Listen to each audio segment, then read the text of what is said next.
In this episode, we enter the 14th century, a world shaped by the fading echoes of Mongol conquest and the rise of new powers across Eurasia.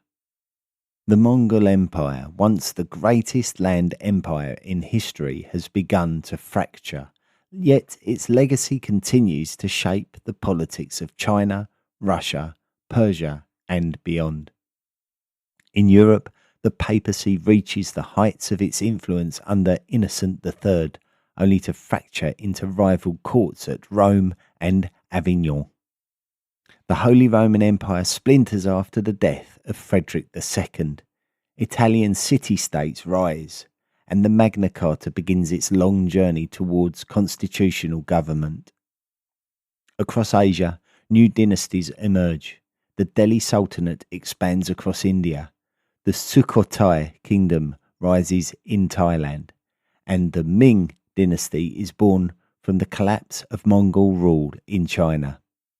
In Africa, Great Zimbabwe, Mali, Benin, and Ethiopia enter eras of cultural and political brilliance.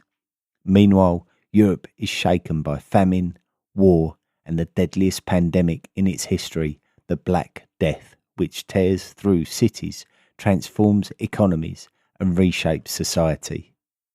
This is a century of collapse and renewal, of devastation and reinvention, a world in transition once again.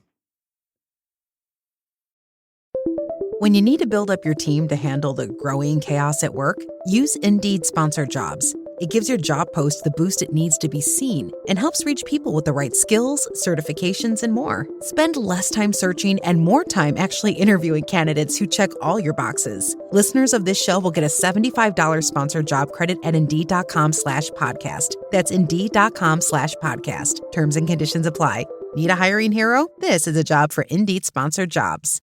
We gather here tonight to bring women back to their rightful place. The Testaments, a new Hulu original series from the executive producers of The Handmaid's Tale. It's easier to accept a story than believe that the people around you are monsters. The battle isn't over. There comes a time when you have to take action, when you have to choose your own destiny. Never quite as it seems. Watch the new Hulu original series, The Testaments, streaming on Hulu and Hulu on Disney Plus for bundle subscribers. Terms apply.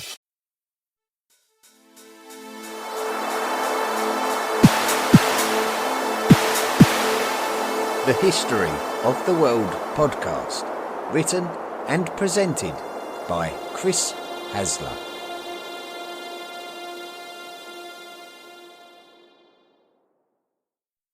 Volume 4, The Medieval World. Episode 99, The Medieval World Summary, Part 4.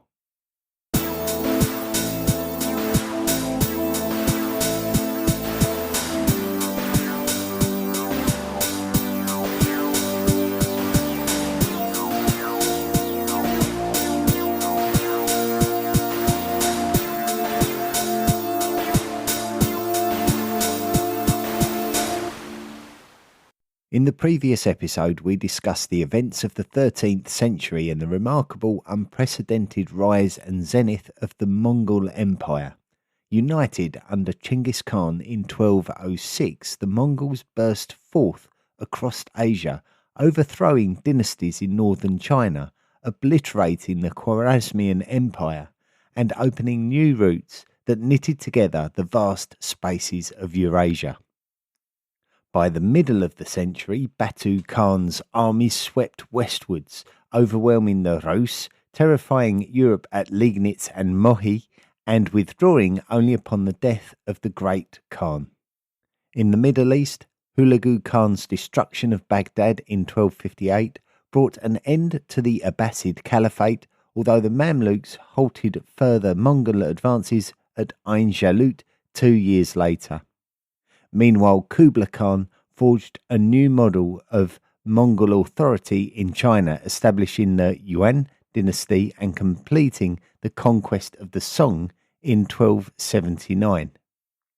His ambitions extended across the seas too. Twice he sent enormous invasion fleets to Japan, and twice they were destroyed by the storms the Japanese named the kamikaze. Even in Southeast Asia, Mongol power met determined resistance as repeated attempts to subjugate the Bagan kingdom faltered. By the close of the century, the Mongols had created an empire unparalleled in scale, immense, brutal and transformative, before the limits of conquest began to check their expansion. Back at the turn of the 13th century, Lothar de Conti de Segni was elected pope, taking the name Innocent III. His pontificate is widely regarded as the height of medieval papal power. He played a decisive role in both European and ecclesiastical politics, presiding over the Fourth Lateran Council in 1215 and involving himself in the Fourth Crusade. He supported the establishment of the Franciscan and Dominican orders and keenly asserted papal authority over secular rulers. Pope Innocent called the Fourth Crusade with the intention of reclaiming Jerusalem, which had been lost since Saladin's destruction of the Crusader armies a few decades earlier. The Crusaders planned to attack Muslim-controlled Egypt first. They contracted the Venetians to supply their transport, but when they could not pay the required fee, the Venetians demanded assistance in capturing the Christian city of Zara, now Zadar, in modern Croatia. The attack on a Christian city forced Pope Innocent to excommunicate both the entire Crusader army and the Venetians. With their original plan to reclaim Jerusalem now in ruins, the Crusaders struck an agreement with the Byzantine prince Alexios IV Angelos to restore him to the imperial throne. When the Crusaders and Venetians succeeded, Alexios failed to fulfill his promises of payment. As a consequence, in 1204, the Crusaders brutally sacked Constantinople, looted its treasures, and partitioned the Byzantine Empire. The Byzantines fled to establish rival states such as Nicaea, Trebizond, and Epirus, while a Latin empire replaced them at Constantinople. A former merchant from Italy became an ascetic preacher who emphasized poverty, humility, and service to the poor. His name was Francis of Assisi, and his Franciscan order received verbal approval from Pope Innocent III in 1210 before formal approval was granted in 1223. The Franciscan order became instrumental in spreading Christianity across Europe and beyond. Francis died peacefully at around the age of 44 in 1226 after a life devoted to poverty, prayer and service. 2 years later, he was canonized as a saint. A Spanish priest called Dominic de Guzman founded the Dominican order in 1216, its purpose being to preach and teach in order to combat the rise of heresies. Thomas Aquinas became one of the earliest and most influential Dominican intellectuals of the Middle Ages, striving to harmonize Christian theology with Aristotelian philosophy. His ideas shaped natural law theory and Western legal traditions. He died in 1274 at the age of 49 while travelling to the Second Council of Lyon. Only a few decades after the establishment of the Latin Empire in Constantinople, a Byzantine dynasty known as the Lascarids had created a resilient and determined state called the Empire of Nicaea. In 1261, with the bulk of the Latin forces and the Venetian fleet away campaigning, a small Nicaean contingent slipped into Constantinople and seized the city.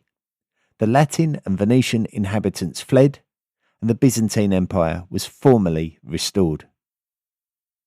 Despite this setback, the Venetians were among those who benefited from political developments in Central Europe, especially those arising from increasing tensions between the Holy Roman Empire and the papacy.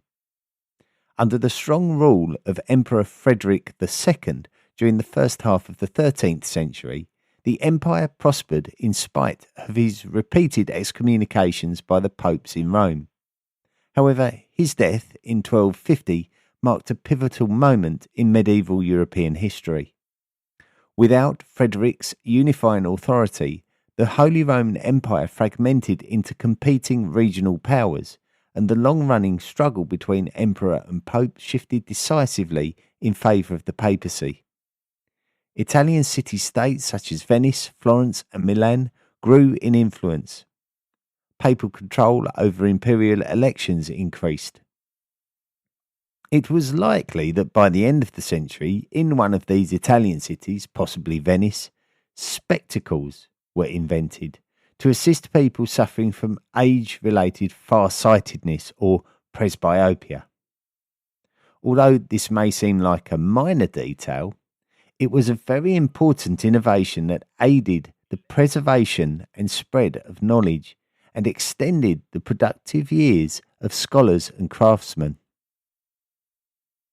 To the north, the eastward expansion of the Teutonic Knights, the medieval Catholic military order, was halted by Prince Alexander Nevsky of Novgorod in 1242, preserving Russian independence in the region and securing the distinctiveness of Orthodox Christian authority. This episode became yet another example of the deepening religious and cultural divide between Eastern Orthodoxy and Western Catholicism, and the victory itself became a national symbol of Russian resistance to Western aggression. Alexander Nevsky was later canonized as a saint and remains a revered figure in Russian history. In southwest Europe, a similarly legendary moment in Spanish history occurred in 1212 with the Battle of Las Navas de Tolosa, where Christian forces achieved a decisive victory over the Almohad Caliphate, shifting the balance of power on the Iberian Peninsula. The victory opened the way for further Christian advances into Andalusia, severely weakening the Almohad Caliphate and accelerating its collapse in Iberia. The decline of the Almohads extended to their African territories as well, when the Hafsids broke away from the Almohad Caliphate in 1228, establishing an independent state centred on the capital city of Tunis. The Hafsids of Berber descent transformed Tunis into a renowned centre of Islamic scholarship, architecture and urban development. A group of rebel barons in England, weary of their king's heavy taxation, arbitrary justice and military failures, forced King John to sign a landmark charter known as the Magna Carta in 1215. The charter sought to place limits on royal authority and affirm certain legal rights. Although Pope Innocent III annulled it only weeks later, it was reissued several times during the 13th century and went on to inspire later constitutional documents, including the English Bill of Rights and the United States Constitution and Bill of Rights. Its principles also influenced legal traditions throughout Europe and beyond. Issues surrounding taxation in 13th century England became particularly relevant for the Jewish community, who endured increasingly heavy financial burdens. This aggravated existing anti-Jewish sentiment, possibly fueled by grievances over Jewish money lending and resentment from indebted nobles and merchants. Jewish communities were forced to defend themselves against fabricated accusations involving ritual murder of Christian children, and church-supported calls for segregation contributed further to their vulnerability.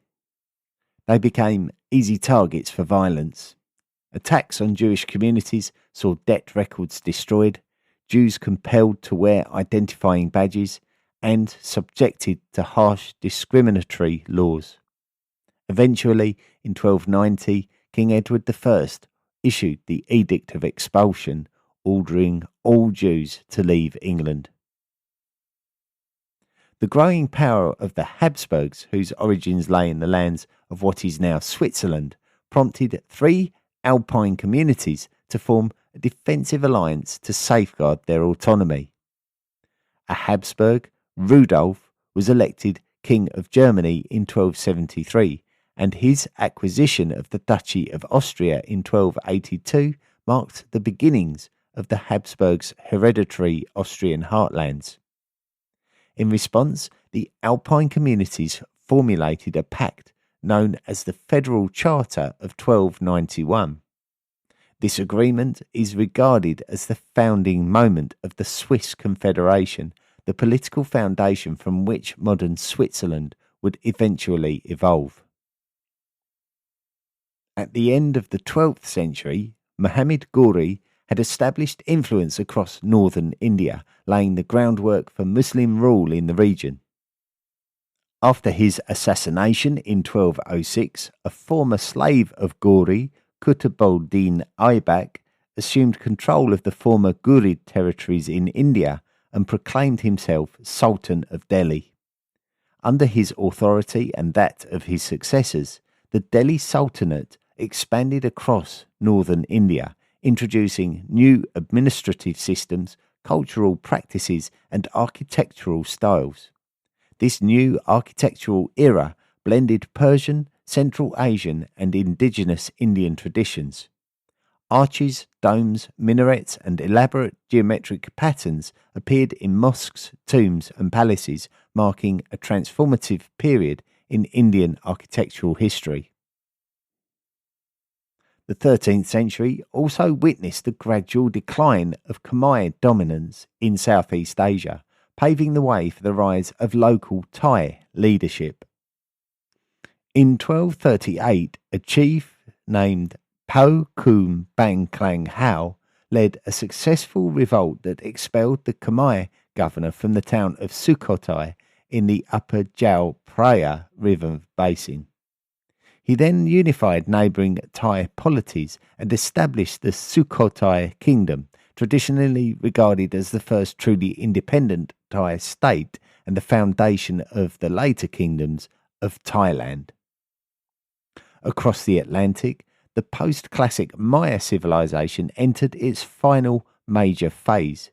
The city of Mayapan emerged as the dominant political and cultural centre of the Yucatan Peninsula, succeeding Chichen Itza as the region's primary power. It became a hub of Maya architecture, ritual life, and intellectual activity. Now is an ideal time to broaden our view across the African continent and consider how it was developing during this period. We have already covered Northern Africa, examining how the Almohads lost control in the lands of modern Morocco and southern Spain, and how the Hafsids established an independent state in modern Tunisia. We have also noted the role of the Mamluks in Egypt and their success in preventing Mongol expansion into Africa. It is now worth looking more closely at sub-Saharan Africa. From around the year 1000, communities on the Zimbabwean plateau began establishing permanent settlements constructed from stone and earth, signalling the rise of the region's Iron Age culture. By 1200, inhabitants had begun building the monumental stone structures which would form Great Zimbabwe, including vast enclosures, towers, and walls built entirely without mortar. This marked the architectural and political emergence of one of southern Africa's most influential civilizations, which would dominate regional trade networks and cultural life. From the 12th century onwards, the Yoruba people in what is now southwestern Nigeria began forming city-states such as Ife and Oyo. These evolved into centres of trade, religion, artistic expression, and political organisation, establishing the foundations for centuries of Yoruba cultural influence across West Africa. By the 13th century, Hausa city-states were emerging in what is now northern Nigeria, creating a vibrant network of urban centres that became key participants in West African trade, politics and culture. In the forest regions of what is now southern Nigeria, the Edo people established the Kingdom of Benin, which became renowned for its bronze and ivory sculptures, particularly the celebrated Benin bronzes depicting royal figures, warriors and deities. We previously described how the Almoravids of the lands of modern Morocco accelerated the collapse of the Ghana Empire in the 11th century. In the 13th century, the foundations of the Empire of Mali ushered in the rise of Ghana's major successor. The Mandinka people, led by the Keita dynasty, consolidated power in the upper Niger River region. Sundiata Keita, a legendary warrior and statesman, is credited with founding the empire following his defeat of the Soso king Sumanguru Kante at the Battle of Kirina around 1235, an event regarded as the defining moment of Mali's emergence.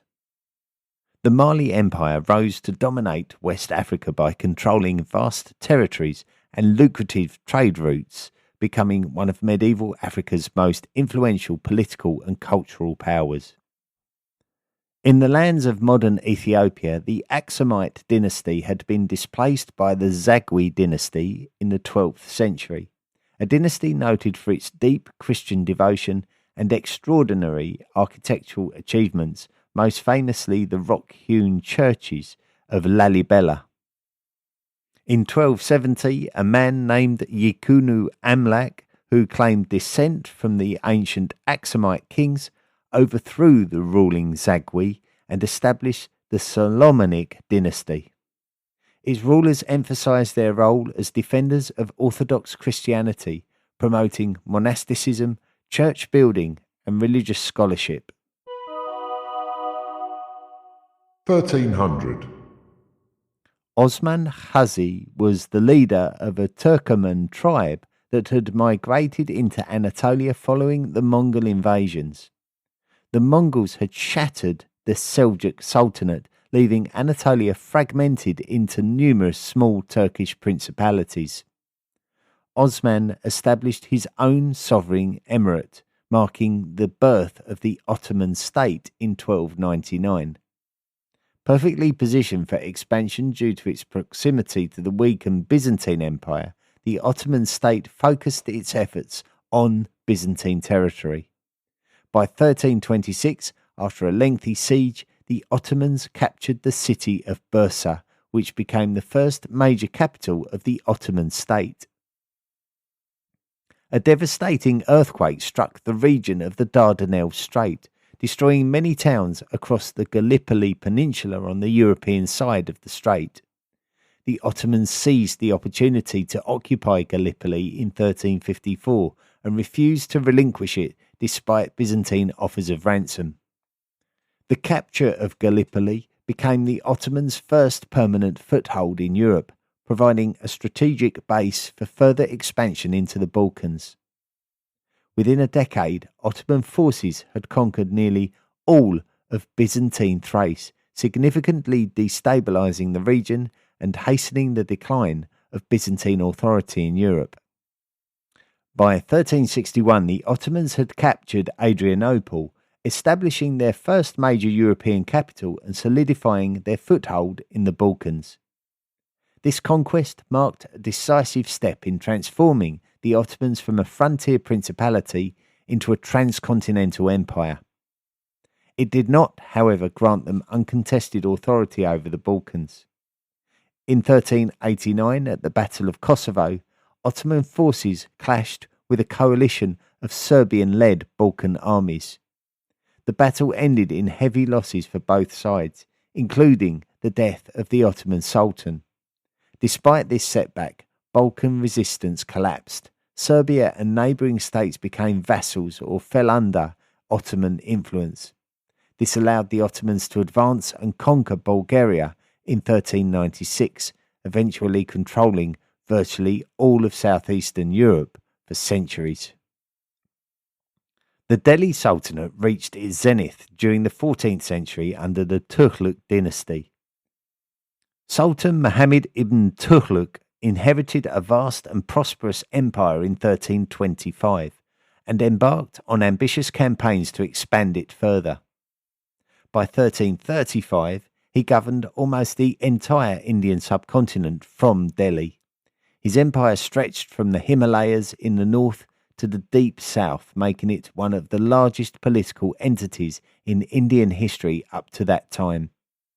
However, provinces soon began to break away, revealing the limits of sustaining such an enormous and diverse territory with an overstretched and often impractical administration.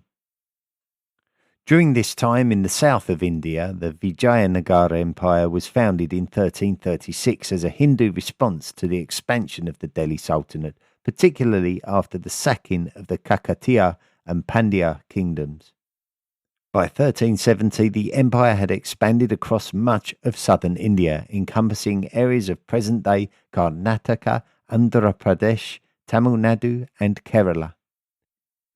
Vijayanagar became a bulwark of southern Indian culture, preserving and promoting local traditions during a period of northern Islamic expansion. It was also during this period that a man named Timur ibn Tarahi Barlas was born in Samarkand in 1336. Known more commonly as Tamerlane, he claimed descent from Genghis Khan through marriage ties rather than blood. Through this claim, Tamerlane pursued grand ambitions of restoring Mongol imperial glory, beginning in Transoxania, in what is now Uzbekistan. His armies swept outward with terrifying speed, crushing rivals across Central Asia, overrunning Persia, devastating the Golden Horde, and eventually marching into India, the Middle East, and Anatolia. Tamerlane portrayed himself as a champion of Islam, using this justification for his invasion of the Delhi Sultanate by accusing it of tolerating Hindu practices. He crossed the Indus River and advanced through Punjab, defeating local rulers and razing cities along his path. His forces clashed with the Sultanate's army near Panipat and easily defeated them due to Mongol-style tactics and superior discipline. Upon entering Delhi, Tamerlane ordered a mass execution of civilians, with contemporary reports suggesting that over 100,000 people were slaughtered. The city was looted, desecrated, and left in ruins, its monuments defaced, and its population devastated. Shortly afterwards, in what could be described as a 15th century clash of titans, Tamerlane marched west into Anatolia to confront the expanding Ottomans, whose rapid conquests alarmed him and threatened his influence. Tamerlane's forces outmaneuvered the Ottoman army using steppe cavalry tactics and devastating effectiveness.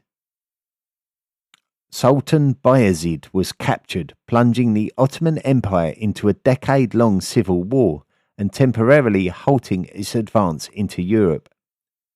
Tamerlane's victory at the Battle of Ankara in 1402 affirmed his dominance across Western Asia, although his empire, like that of the earlier Mongols, fragmented soon after his death in 1405. At the beginning of the 14th century, the newly elected Pope Clement V refused to move to Rome from his native France due to political instability and factional violence there. King Philip IV of France encouraged Clement to relocate to Avignon in southern France, which became a papal enclave far more peaceful than Rome. This resulted in a succession of French popes, causing considerable concern among those who believed the papacy had fallen under French control. History would soon draw France into conflict with England during the 14th century, but before this occurred, the English endured a humbling defeat to the Scots in 1314. The Scottish army, led by King Robert the Bruce, defeated the English at the Battle of Bannockburn, weakening English authority in Scotland and paving the way for formal Scottish independence in 1328. London faced difficulties of a different nature soon afterwards, when unusually heavy rains, crop failures and widespread livestock disease across northern Europe caused a catastrophic famine between 1315 and 1317. Widespread starvation, disease and social unrest led to millions of deaths, weakening the populations of England, France, the Holy Roman Empire and their neighbours. Although food levels recovered after 5 years, the devastation was immense, and worse was yet to come. Despite these struggles, events continued to unfold elsewhere in Europe. In 1325, Ivan Kalita became ruler of Moscow and began consolidating power in northeastern Rus.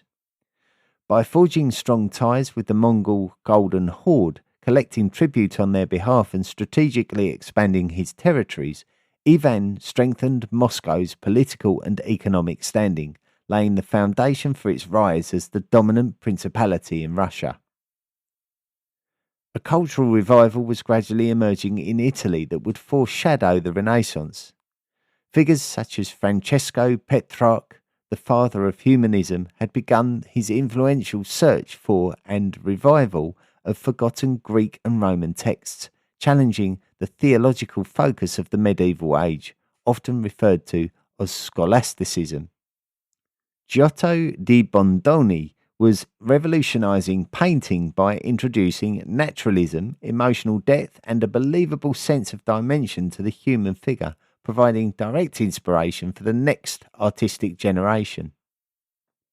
Dante Alighieri completed his monumental poetic work, The Divine Comedy, which bridged traditional theological ideas with classical humanist themes. Crucially, it was written in the vernacular Tuscan Italian rather than informal Latin.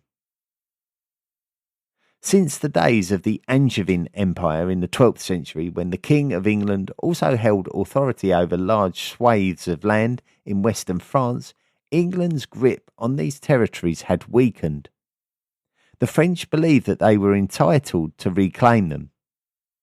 Following the death of the last Capetian king, Charles IV, in 1328, Edward III of England asserted a claim on the French throne through his mother, Isabella, sister of the late king. The French nobility rejected this claim and instead crowned Philip VI of the House of Valois. When Philip attempted to confiscate Gascony from Edward in 1337, hostilities formally began. Edward declared himself the rightful King of France and launched an invasion, thus commencing the 100 Years' War.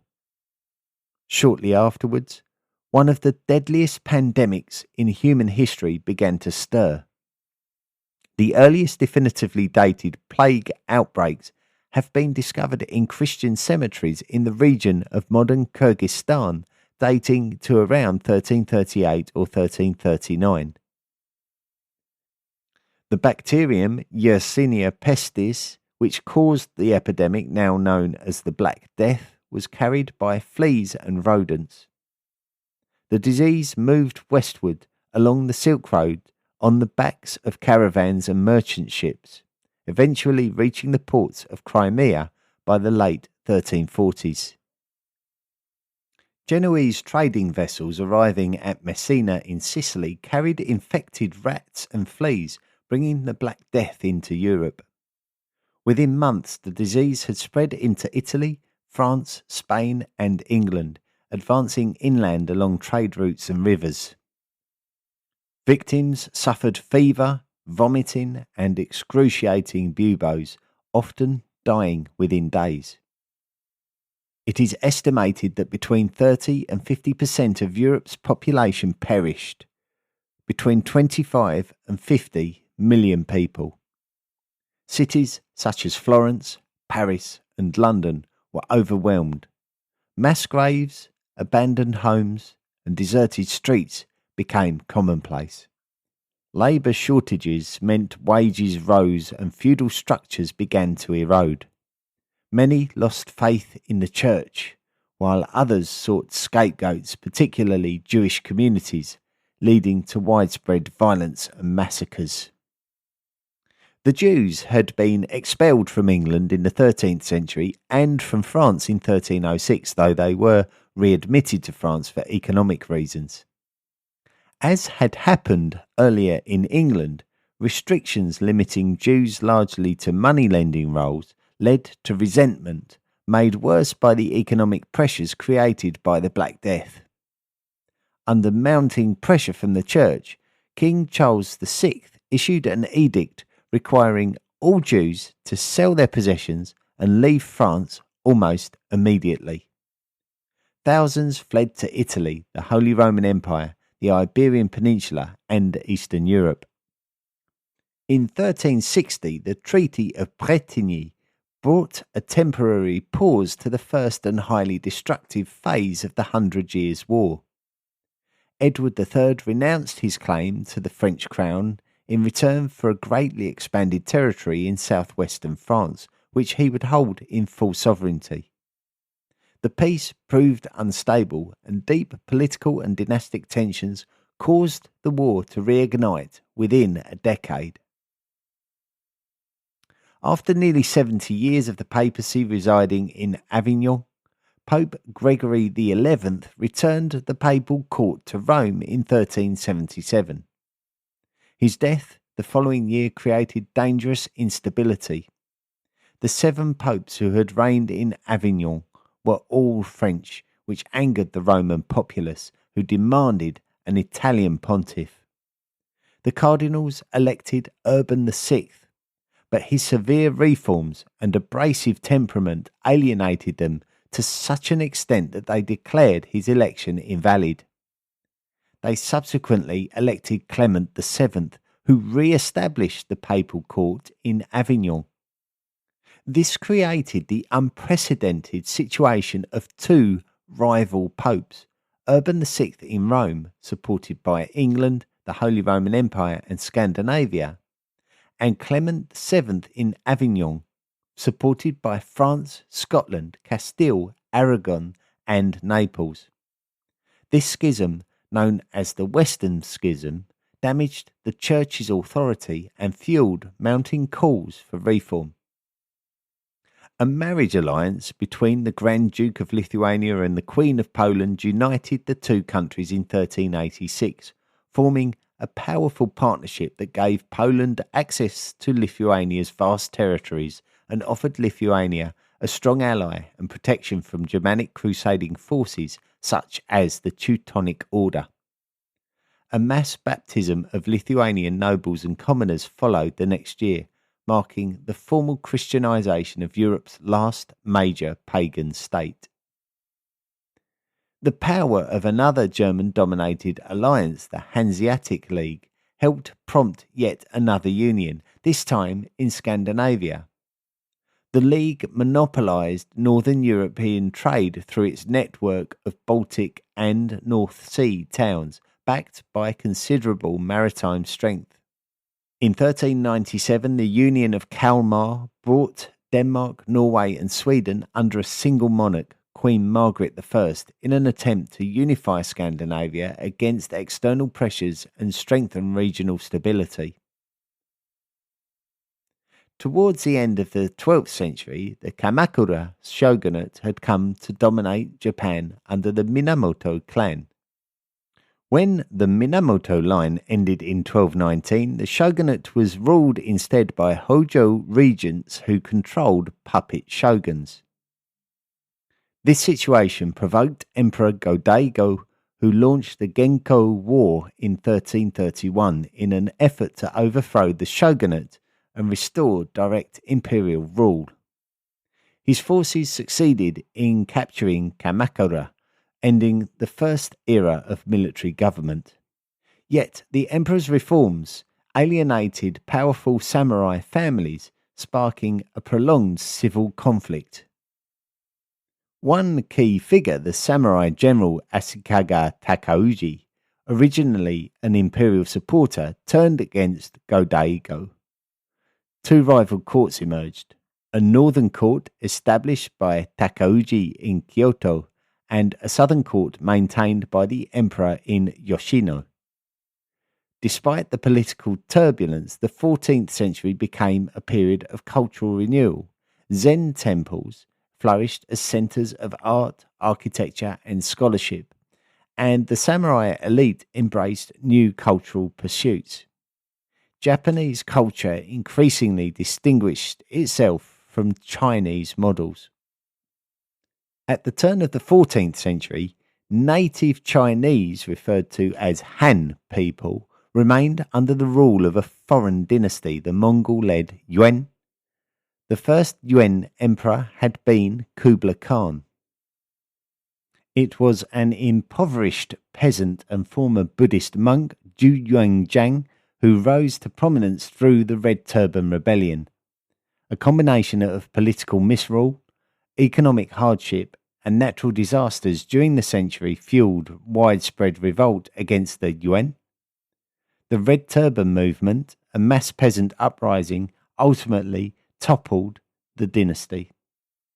The rebels seized the Yuan capital of Dadu, modern Beijing, and the Mongol court fled north to the steppe. In 1368, Zhu Yuanzhang declared the founding of a new dynasty, the Ming. At the same time, internal strife and external pressures weakened the Korea dynasty on the Korean peninsula. In 1392, a new regime emerged, the Joseon dynasty, which secured its legitimacy by aligning with Ming, China, and accepting tributary status. Maritime Southeast Asia retained its significance as the seaborne crossroads between China, India, and the wider world. Chinese merchants operated throughout the region, among them the trader Wang Dayen, who visited Temasek, the contemporary name for modern Singapore, then part of the Kingdom of Singapura. Singapura was a thriving port at the southern tip of the Malay Peninsula. Majapahit forces attacked the kingdom around 1350, and although Singapura resisted at first, Majapahit influence solidified by the end of the century. This period marked the golden age of the Majapahit Empire. The last ruler of Singapura, Paramaswara, fled the region after a Majapahit invasion and eventually founded the Malacca Sultanate. The Strait of Malacca, the key maritime passage between the Indian Ocean and the South China Sea, made the new polity ideally placed for trade. Malacca provided safe harbour and a neutral environment for merchants from China, India, Arabia and Southeast Asia, becoming a major trading centre at the dawn of the 15th century when it entered the Ming tributary system. The 14th century also belonged to a man familiarly known as Ibn Battuta. Born in Morocco in 1304, he first set out on pilgrimage to Mecca in 1325, but this journey expanded into almost 30 years of continuous travel, far exceeding the distance and scope of Marco Polo's earlier voyages. Ibn Battuta journeyed through North Africa to the Middle East, East Africa, Central Asia, India, Southeast Asia, and even China. Upon returning to Morocco, he dictated an account of his travels, the Rila, which recorded his observations and experiences across the medieval world. He died in his birthplace, Tangier, possibly in his 60s or 70s. Another great figure of 14th century Dar al-Islam, or the Islamic world, was Hafez, the celebrated Persian lyric poet. His poetry embodies a profound fusion of Sufi mysticism and the classical Persian literary tradition, securing his place as a central figure in both Islamic and world culture. Hafez remains one of Iran's most beloved poets, with his tomb in Shiraz serving as a site of pilgrimage and enduring inspiration. Ibn Khaldun was another towering intellectual of the century. born in Tunis, the capital of the Hafsid Sultanate, which, as previously noted, had broken away from the Almohads of the Maghreb in the 13th century, he became one of the most influential thinkers in Islamic intellectual history. Often described as the father of sociology and the father of historiography, he sought to analyse the deeper forces driving the rise and fall of civilizations. His masterpiece, the Muqaddimah, attempted to uncover the underlying principles that govern social cohesion, political power, and historical cycles. His theories remain foundational within the study of civilizations and the social sciences. Ibn Khaldun died in the year 1406. Earlier, we referred to Geoffrey Chaucer as one of the earliest major vernacular authors in Western Europe. During the 14th century, Chaucer produced highly respected works in Middle English, including the Canterbury Tales. He is widely regarded as the first great poet in the English language, and his writings reflect the diverse voices of medieval society, nobles, clergy, merchants, pilgrims and commoners alike, making him a keen observer of human character. Elsewhere in the world, the Mexica people had been migrating through the 12th and 13th century until they reached the Valley of Mexico sometime after 1250. Around 1325, they founded the city of Tenochtitlan on an island in the Lake Texcoco. Over the next 2 centuries, Tenochtitlan would grow into one of the largest and most sophisticated cities on Earth, long before the Spanish conquest. In around 1375, King Nyansempinko led the Chimu in conquering the Lambayeque civilization along the northern coast of modern Peru. This victory marked a key phase in the territorial and political expansion of the Chimu Empire.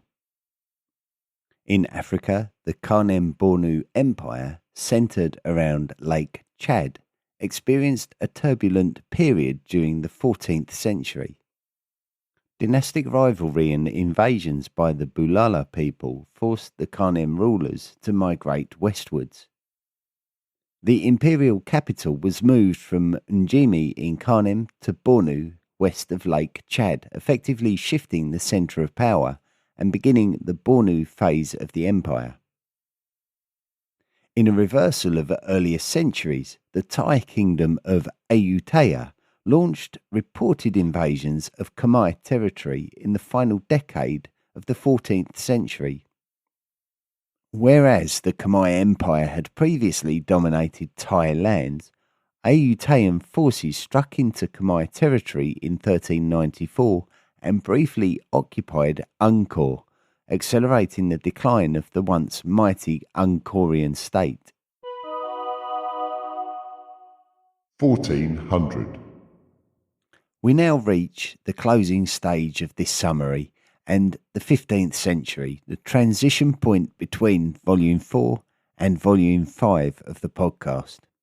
This is the threshold of what historians commonly refer to as the Age of Exploration, a period in which maritime trade and seafaring expansion would irreversibly shape the world. In 1405, the Ming dynasty launched the first of its famous treasure fleet voyages under Admiral Zheng He, marking the beginning of China's maritime expeditions across the Indian Ocean. The fleet, one of the largest ever assembled, sailed from Nanjing and reached numerous ports across Southeast Asia and the wider Indian Ocean world. During the first half of the 15th century, these voyages extended Chinese influence over India, Sri Lanka, Arabia, and the east coast of Africa.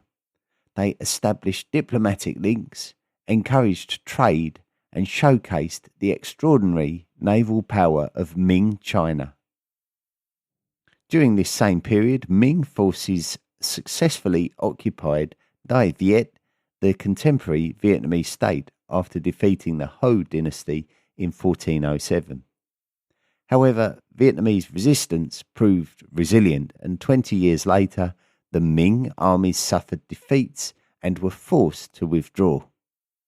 This liberation is regarded as a defining moment in Vietnamese national history.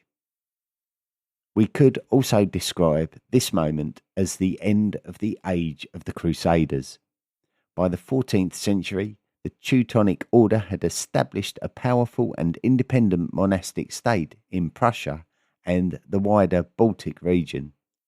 Their original mission, to Christianize the pagan Lithuanians, had become obsolete once the royal houses of Lithuania and Poland formed their marriage alliance, which effectively led to the Christianization of Lithuania. In order to justify their continued presence and military aggression in the region, the Teutonic Order insinuated that Lithuania's conversion was insincere. As a result, the order soon found itself confronting the combined forces of both Poland and Lithuania, culminating in the Battle of Tannenberg in 1410. In one of the largest battles of medieval Europe, the Polish-Lithuanian army defeated the Teutonic Knights, marking the beginning of their long-term decline. The 100 Years' War between England and France continued into the 15th century. In 1415, King Henry V launched an ambitious campaign by besieging and capturing the port of Harfleur in Normandy. The siege, however, inflicted heavy losses on his army through disease and battle attrition. Attempting to withdraw to the safety of Calais, Henry found his path blocked by a vastly superior French force. Using disciplined longbowmen and carefully prepared defensive positions, the English won a remarkable victory at the Battle of Agincourt. This triumph revived English ambitions after decades of deadlock. By the late 1420s, France faced a grave crisis. Much of the north lay under English control, and the French monarchy appeared on the brink of collapse. In 1428, the English, allied with the Burgundians, laid siege to Orléans, a vital stronghold on the River Loire. A peasant girl named Joan of Arc, claiming to be guided by divine visions, persuaded King Charles VII to allow her to lead a relief force. Her leadership galvanised the French, and the siege was lifted in May 1429. Joan transformed the conflict from a dynastic dispute into a broader cause of national unity. French momentum gradually reversed previous losses, and by 1453 the English had been driven from almost all French territory. In Africa, the Songhai Empire, formerly a vassal of Mali, grew in strength and steadily eclipsed Mali in wealth and influence. Controlling key trans-Saharan trade routes, Songhai expanded into one of the largest and most powerful empires in African history. Further south, in the regions of present-day Zimbabwe and Mozambique, the Mutapa Empire emerged following the decline of Great Zimbabwe. Mutapa flourished through gold mining, ivory production, and trade with Swahili merchant networks along the Indian Ocean coast. This period marked the final decades before significant European interference in sub-Saharan Africa, initially led by the Portuguese. The Portuguese conquest of the North African port city of Ceuta in 1415 was a momentous development. It is often considered the starting point of the Portuguese Empire and the formal beginning of the European Age of Discovery. Ceuta was strategically located at the gateway to the Strait of Gibraltar and functioned as a crucial hub in the trans-Saharan gold trade. The wealth encountered there and the geographical knowledge gained motivated Portugal to pursue systematic maritime exploration along the West African coastline. In 1434, the Portuguese navigator Gil Eanes successfully sailed south of Cape Bojador on the coast of present-day Western Sahara, breaking a long-standing psychological and maritime barrier. Cape Bojador was notorious among sailors for its treacherous currents and shallow waters, and it had become the subject of fearful myths describing sea monsters and boiling waters. Many believed it to be the edge of the known world. Eanes' voyage was a turning point, proving the feasibility of sailing beyond the Cape and demonstrating the growing sophistication of Portuguese maritime techniques. It laid the foundations for Vasco da Gama's voyage to India in 1498, a landmark achievement which ushered in a global Portuguese empire and symbolised the transition from medieval history to the early modern age of exploration.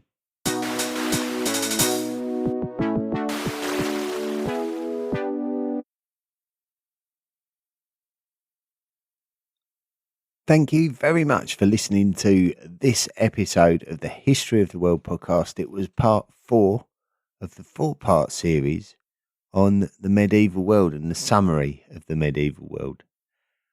And that's it. We're right at the end, and I thought I'd jump on, just been to midnight mass, and I thought I would jump on and just publish this very last episode of volume 4. And it's taken us a long time, hasn't it? But we've got there, and we've all reached the end of this bumper volume. I don't think we will have such a large volume again until we get to volume 7, which is the modern world, the world in which we live in today. And because the next volume, the next 2 volumes, I don't envisage will be quite as big. I think maybe volume 5 will maybe 70 episodes, I'm guessing, but not quite as many as this one. When it comes to volume 5, we still haven't agreed what the name of volume 5 should be. Now we're getting down to the nuts and bolts, where we did have 18 suggestions. You've voted it all down, and we know that there's going to be 2 names left in the final, which will take place before New Year's Eve, and it will either be the Imperial World or one other, which is still yet to be decided. So it's either going to be the Imperial World or one other. If you enjoy the podcast, if you appreciate all the work that goes into the podcast, it really does help when you consider supporting the podcast as well. And you can do that by visiting our website, historyoftheworldpodcast.com. Click on the Patreon link and sign up to make a monthly contribution. You can do it for as little or as much as you like. You will become a lifelong member of the History of the World podcast Illuminati. And you can also follow the podcast on Facebook, X, Instagram, TikTok, YouTube, Tumblr, Threads, and Mastodon. With Facebook and X, that's the place to go to vote for what you want Volume 5 to be called. And I'm also incredibly keen to hear your feedback. So I do encourage you, please, to drop me a line at historyoftheworldpodcast@mail.com, and your feedback will be discussed during our History of the World podcast debrief episodes. And that's it. That's all for volume 4. All done. We can dust off our hands and move on. And thank you so much for coming all this way, all 99 episodes. You've done incredibly well, and I hope you've enjoyed and even learned a lot about our past, which is what this exercise is all about. It's about learning, isn't it? And experiencing the past through a different set of eyes. So brilliant that we've got to the end, and a big pat on the back for each of you individually. Now, we look forward to volume 5, But first, we have to get Christmas out of the way. So enjoy your Christmas and have a lovely one. I hope all of you are surrounded by people you think a lot of, and you have a great day. Not everyone can have a good Christmas. Some of us have lost people close to us, and some of us don't have people around us. So just spare a thought for those people as well, and let's all enjoy Christmas together and look forward to many more Christmases and more History of the World podcast episodes. Let's spend some more time together. So until then, Merry Christmas and be good. The History of the World podcast, written and presented by Chris Hasler. Please consider making a financial contribution by going to the historyoftheworldpodcast.com website and clicking on the Patreon link. Email the show at historyoftheworldpodcast@mail.com. And don't forget to join our social media at Facebook, Twitter, Instagram and Tumblr. See you next time.